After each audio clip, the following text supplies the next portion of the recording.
ప్రతిషేధాధికరణము. ఇది ఆక్షేప సంగతి.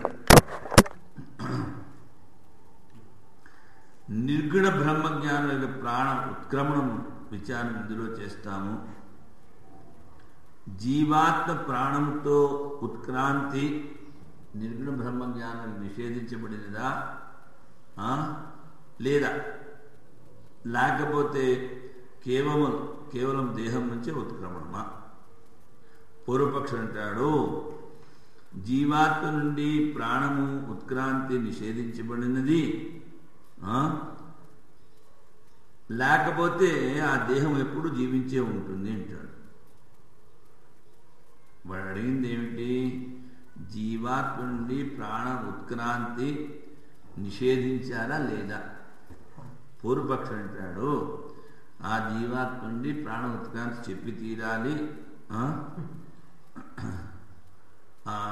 అది ఉత్క్రాంతి కనుక లేకపోతే ఏమిటవుతుంది? ప్రాణము, ఆ దేహం ఎప్పుడు జీవించే ఉంటుంది. అది వాడు చెప్తే. అందుకని సిద్ధాంతి అంటున్నాడు, తప్త లోహపిండ అంటే బాగా ఎర్రగా కాదు ఇంపు గుండు, దాని మీద నీళ్ళు వేశారనుకోండి ఏమిటవుతుంది? అది వెంటనే లైవ్ అయిపోతుంది. అదే విధంగా జ్ఞాని యొక్క ప్రాణములు ఆ దేహములోనే లీనమైపోతాయి. తస్య ప్రాణ ఇహైవ ప్రలీయంతి. ప్రాణ అంటే ఇంద్రియాలు, వాయువులు అన్నీను ఆయా సూక్ష్మబుద్ధాల్లో ఇక్కడే లయమైపోతాయి. అందుకని తత్వజ్ఞాని యొక్క ప్రాణం దేహం నుండి బయటకు రావట్లేదు, అక్కడే లయమైపోతాయి సూక్ష్మ. కానీ దేహం లోపలే వాటి యొక్క కారణాలలో లీనమైపోతాయి. కారణాల్లో లీనమైపోయాక కనుక పంచభూతాల శరీరం ఎలా కనిపిస్తోంది, సూక్ష్మభూతాలు వాటి కారణాలు అక్కడే లీనమైతే కనుక పైకి లేవడం అనే ఉత్క్రాంతి అన్నది నిర్గుణ బ్రహ్మజ్ఞానికి ఉండదు. దేహో మృత అని చెప్తారు. అంతే. స్వచ్ఛందం కాదు, శరీర విరమణ అప్పుడు స్వచ్ఛందం అవుతుందా? శరీర విరమణ స్వచ్ఛందం అవుతుందా? ఇప్పుడు వాడు టైం అయినప్పుడే పోతాడు. పోయినా ఆ సూక్ష్మభూతాలు ఉన్నటువంటి సూక్ష్మభూతాలు ఇక్కడే లీనమైపోతాయి. ఆ సూక్ష్మ శరీరము ఈ శరీరం నుంచి ఇదే వేరే ఎక్కడికి పోదు. వేరే అయ్యింది అంటే మోక్షం ఉండదు కదా.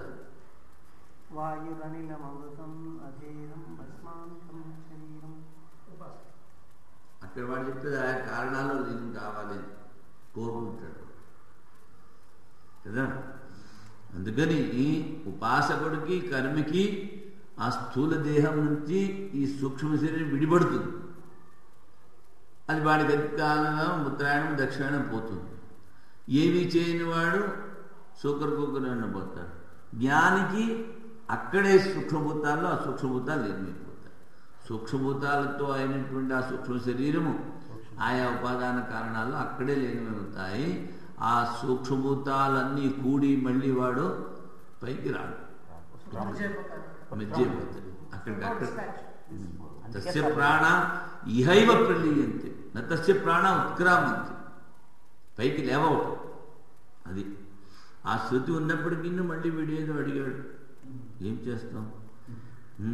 వాడు అడిగితే మళ్ళీ మనం ఏదో చెప్పుకోవాలి. భగవద్గీత 6వ అధ్యాయంలో స్మరిస్తూ అంతకాలే చాలా అవన్నీ జ్ఞానికి చెప్పలేదు కదా. చెప్పారు కదా. అదే ఉపాసకుడికి కర్మకి.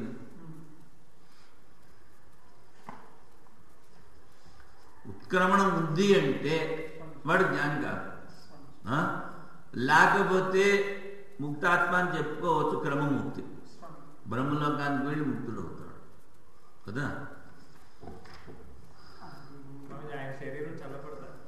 ఎందుకు చల్లబడదు? చల్లబడిపోతుంది. ఉత్క్రమణం లేదు అంటే ఏ పంచభూతాలతో అపంచగత పంచభూతాలతో ఆ సూక్ష్మ శరీరం చేయబడిందో ఆయా కారణాల్లో అక్కడే లీనమైపోతుంది.